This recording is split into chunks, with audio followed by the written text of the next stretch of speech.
రాయలసీమని రత్నలసీమగా మార్చే బాధ్యత తనదని అన్నారు టీడీపీ అధినేత చంద్రబాబు నాయుడు. కడప జిల్లా కమలాపురంలో బహిరంగ సభను నిర్వహించిన ఆయన చెల్లికి న్యాయం చేయలేని వాడు ఏం పాలన చేస్తారంటూ జగన్ను టార్గెట్ చేశారు.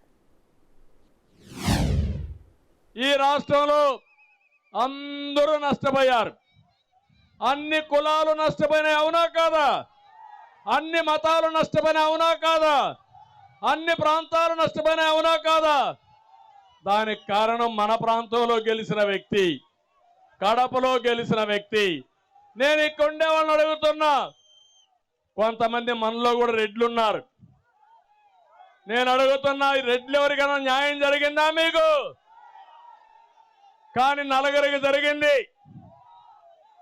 ఆ నలుగురు పెద్దిరెడ్డి, సజ్జల రెడ్డి, సుబ్బారెడ్డి, సాయిరెడ్డి, ఇక్కడుండే మీ ఎంపీ రెడ్డి. అంతే కదా? ఇంకా ఇక్కడుండే మా తమ్ముళ్ళు, యువత, మీకు ఉద్యోగాలు వచ్చాయా తమ్ముళ్ళు? రైతు మీకు న్యాయం జరిగిందా? మీకు మనం ఒక కూలి మనిషి అయినా సరే, చిన్న కుటుంబం, అన్న చెల్లెలు ఉంటారు, 2 ఎకరాల భూమి ఉంటుంది. ఏం చేస్తారా మీరు? 2 ఎకరాలు నువ్వే కొట్టేస్తావా? ఇద్దరు సరిసగం తీసుకుంటారా లేదా? అవసరమైతే ఆ 2 ఎకరాలు అమ్మి ఆ అమ్మాయికి పెళ్లి చేసి ఒక అయ్య చేతిలో పెడతారా లేదా మీరు? ఈయనేం చేశాడు? ఏం చేశాడు? చెల్లికి న్యాయం చేయలేని వాడు నీకు నాకు న్యాయం చేస్తాడా? ఏం అమ్మలారా, అక్కలారా, మీరే ఆలోచించండి, చేస్తారా మీకు న్యాయం?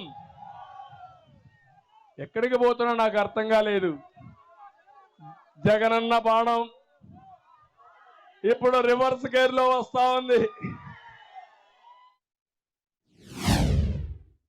మా తమ్ముడు చెప్తున్నాడు, ఇరగమరెడ్డి, తిరుపాల్ రెడ్డి, సీఎం బంధు నా భూమి కబ్జా చేశాడని మా తమ్ముడు అక్బర్ బాధపడుతున్నాడు.